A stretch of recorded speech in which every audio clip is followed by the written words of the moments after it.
Lately, War Thunder has seen a large influx of new players, and with new players comes old mistakes. Being such a complex game, I wanted to cover some general tips that you can use to improve your gameplay. A lot of people aren't going to like to hear this first one, but at number 5, stop taking gun pods. There are some niche case scenarios where your aircraft physically doesn't have a gun unless you take a gun pod, and I can understand taking it there. The drop-off in flight performance you get from dragging these massive weights through the air is basically never worth it, and it doesn't facilitate gameplay where you can improve your aim either. The main thing though is you're trading off your main advantages for unnecessary levels of firepower. Now, I will say, it is fun every once in a while to absolutely delete somebody with way too many bullets, but in the average game, you're going to find a lot more success in the long run if you leave these gun pods at home and focus on improving your aim with the guns the aircraft already comes with. This also generally applies for bombs, but with bombs, you can at least ditch them in emergencies or once you get to your base and you become a normal fighter again.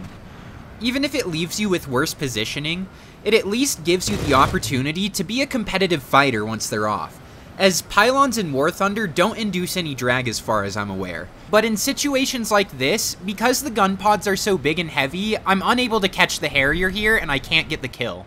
Number 4 is taking head-ons, and no, I'm not saying cut it entirely out of your gameplay.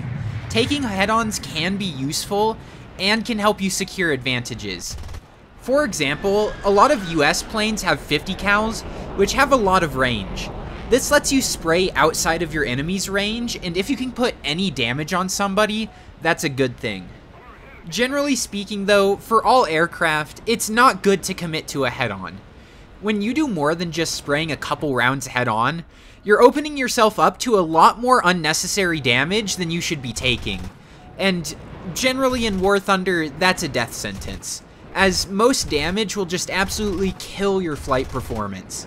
Or if you're playing top tier, if you try and full commit a head-on, you'll just eat a radar missile to the face. And personally speaking, I don't really like to do that. My rule of thumb is that you shouldn't stick out the head-on once you no longer have time to react to your enemy's shots anymore. No longer should you take those last-second head-ons where both you and your opponent are trying to squeeze in 2 more bullets, and you end up crashing into each other, and both of your planes turn into fireballs. And if you're at top tier jousting radar missiles, if your opponent gets off their missile first, you shouldn't be committing to that fight unless you know how to dodge that missile. If you're near the deck, you can sometimes rely on dragging their missile into the ground by flying really low, but also it's not 100% reliable, as every once in a while, the radius of splash damage will end up damaging your plane regardless. This lets you, however, shoot your missile second and still get away with it sometimes. Overall, just don't stick head-ons if... These next two are pretty similar, so I'm just going to introduce them together. 3 and 2 are climbing and energy management. First of all, in every single prop in the game, whether that's a Russian prop that doesn't like being at altitude, or American props with a big advantage in altitude, you want to climb regardless. And what I'm about to say also applies to low-tier jets. Having speed may keep you alive by letting you maneuver, but climbing gives you some really good life insurance. If you ever find yourself low on speed and you need to get out of somewhere fast, the easiest way to do so is to just let gravity do its thing. You can just dive straight back out to pick up all the speed you need. But hey, you can't do this if you don't climb. Especially you American players, you guys need to be climbing the most because it gives your planes the most advantages. The number of P-47s that I see just sitting on the deck mowing the lawn with their propellers, when you don't climb like that, you're giving the enemy team every single advantage over you, because they have significantly more energy. And if you don't know what energy means, I mean, I keep saying energy. It's how much speed and altitude you have. In jets, it's a little bit different. You want to have speed because jet engines perform better the faster they go. However, if you don't give yourself a little bit of altitude, you're relying solely on your speed to carry you through the game. But if you climb a little bit, not as much as you would in props, but just enough to have a little bit of a safety net if you ever get into a bad situation. At really high tiers though, where you have afterburning jets that can go Mach 2, you don't need to climb if you don't want to. Let's take some examples. Most obviously on the screen right now is the P-47, which is pretty awful at dogfighting if you don't give it speed to work with. If I hadn't climbed and I was just sitting on the deck, people could dive on me and I wouldn't have enough energy to work with to be able to evade multiple passes. You could probably dodge 1 or 2 times, but after that, you're going to be low on speed and you have no altitude to work with. However, because I did climb, I have much more energy to work with.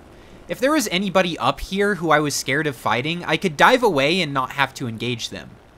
Or there's everybody on the deck, who in even situations would likely trash on me, but because I set myself up for success by climbing at the start of the match, I was able to give myself a massive advantage over them. I have multiple chances to dive in on all these people, making gun runs on them before they'll ever have shots on me, which I personally think is much better than the opposite way around if I were on the deck. Overall, climbing is a great way to eliminate a lot of your weaknesses and overcome more maneuverable opponents. This is called boom and zooming, and you've probably heard the term before. And when you boom and zoom, it doesn't really matter how much more maneuverable the opponent is than you. Even if it was a Zero, which is one of the most maneuverable aircraft in the game that isn't a biplane, you can still just dive down on it, try and predict their flight path, and then zoom back up to 2,000 meters above them, where they'll never be able to shoot at you. You know, you can't lose a dogfight if you don't let yourself get caught up in one. Over time, as you improve and learn the strengths and weaknesses of your aircraft, you can incorporate boom and zooming into other strategies you have as well, and overall have a really rounded game plan going into every game.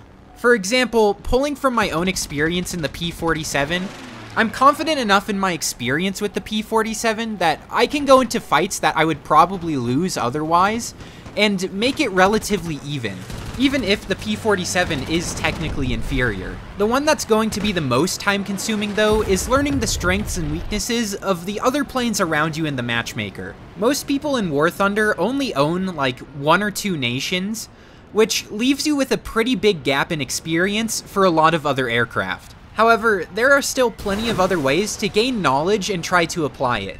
The War Thunder wiki is a good place to start. While a lot of the actual reviews in there are biased or uninformed, the actual stats are relatively good. You can learn what weapons they carry, how much they weigh, engine powers, stuff like that. Second off, what? I've done so many takes of this script that my voice is starting to crack. Second off, there are plenty of guides out there from both myself and the tons of other review-based YouTubers. Some of them better than others, but still, it's pretty hard to walk away from a video without learning anything, if your goal is to try and learn from it. I'm not gonna name drop anybody because that would be rude, and everybody has different styles of content they like to watch anyway. And finally, I know the War Thunder community can be a little toxic sometimes. Maybe a little is an understatement. But if you have a genuine question that you don't have the answer to, there are a handful of people out there who would love to help you out. There really is no harm in asking as long as you know how to filter out the trolls on the internet. But really the biggest thing in War Thunder that you should try and focus on is just having fun.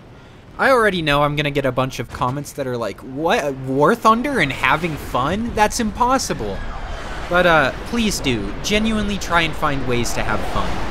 Other than that, that's all for this video. Thank you all so much for watching, and oh boy, we just hit 10,000 subscribers.